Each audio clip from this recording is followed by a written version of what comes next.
King of the world कल प्रदर्शनी में अवश्य दिखाई देंगे। अगर ये वास्तव में दिखाई नहीं देता है सहायक शिवम, हम तुम दोनों पर मुकदमा करेंगे और तुम लोगों को अदालत में ले जाएंगे।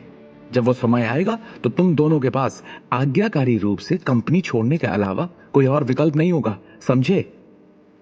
करण ने ठंडे स्वर में कहा। उसकी आंखें दिखा रही थी कि उसे वही मिल गया है जो वो चाहता था। शिवम ने करण को घूरते हुए देखा लेकिन कुछ नहीं कहा। शिवम, तुमने कंपनी में इतने उच्च अधिकारियों के सामने ऐसा क्यों कहा? वो इसे सौदेबाजी चिप के रूप में इस्तेमाल करने जा रहे हैं। दृष्टि ने चिंतित अभिव्यक्ति के साथ शिवम के कान के पास आकर धीरे से फुसफुसाया। वो बस एक निराधार आरोप थे जिन्हें झेलने की तुम्हें कोई भी आवश्यकता नहीं।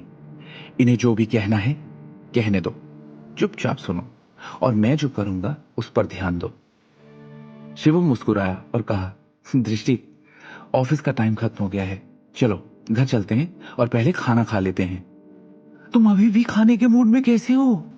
दृष्टि ने अपनी आंखें घुमाई और शिवम के इस बेपरवाह तरीके से गुस्से में उसे देखा। चिंता मत करो, घर पहुंचने के बाद हम इस बारे में बात करते हैं, अभी नहीं, फिलहाल यहां से चलो, शिवम ने शांति से कहा। दृष्टि को समझ नहीं आया कि क्यों, लेकिन ऐसा लग रहा था कि शिवम का आकस्मिक व्यवहार उसकी चिंता को शांत करने में कामयाब रहा। सभी दिशाओं से लोग उनकी ओर इशारा कर रहे थे, उन्हें घूर रहे थे। उनकी परवाह किए बिना वो दोनों नीचे की ओर बढ़े और कंपनी की बिल्डिंग से बाहर निकल गए। उन दोनों के चले जाने के बाद करण ने एक भयावह मुस्कान प्रकट की और धीमी आवाज में कहते हुए तान्या की तरफ चल दिया। माय डियर सिस, मैंने इस मामले में अच्छा काम किया है ना? तान्या ने एक संतुष्ट अभिव्यक्ति के साथ फुसफुसाया। भाई, मैंने तुमसे सच में इस तरह के हथकंडे का उपयोग करने की उम्मीद नहीं की थी। ऐसा लगता है कि मैंने तुम्हारी क्षमताओं को कम करके आंका है। इस बार तुमने वाकई में अच्छा काम किया है। मैं वापस जाकर तुम्हारे जीजाजी के साथ इस बारे में बात करूंगी। सिंघानिया फैमिली ही अब हमारी फैमिली को इस मुसीबत से निकालेगी, और वो भी कानूनन तरीके से। करण ने गहरी सांस ली। विक्रम टोकस केवल रायजादा परिवार की कमजोर कड़ी है, बिना किसी वास्तविक शक्ति के एकमात्र सचिव। वो रायजादा परिवार के नाम का उपयोग हमें नारंग परिवार को धमकाने के लिए कर रहा है। समय आने पर हमारे दोनों परिवार एक साथ काम करेंगे। जीजाजी और सिंघानिया परिवार की मदद से हमें विक्रम टोकस को निदेशक मंडल से बाहर करने का अवसर मिलेगा, चाहे कुछ भी हो। क्या दृष्टि का परिवार वास्तव में सोचता है कि वो हमारा विरोध सिर्फ इसलिए कर सकते हैं क्योंकि उन्होंने उस विक्रम का पक्ष लिया है? वो कितने लापरवाह हो सकते हैं? तान्या ने ठंडी मुस्कान के साथ कहा। इस बार दृष्टि और शिवम ने वास्तव में लाखों की एक परियोजना को गड़बड़ कर दिया है।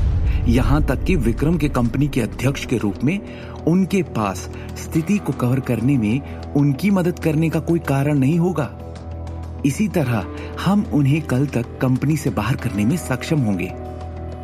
20 मिनट बाद शिवम और दृष्टि छतरपुर जिले में लौट आए।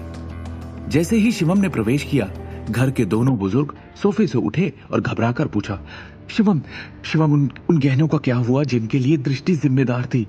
तुमने इस पर अधिक ध्यान क्यों नहीं दिया? जेवरों के गायब होने की खबर पहले ही पाकर दोनों बुजुर्ग चिंता की घड़ी में सवाल जवाब करने लगे। निश्चित रूप से उनकी बेटी के लिए कंपनी में ऊपर उठने का ऐसा अवसर प्राप्त करना आसान नहीं था।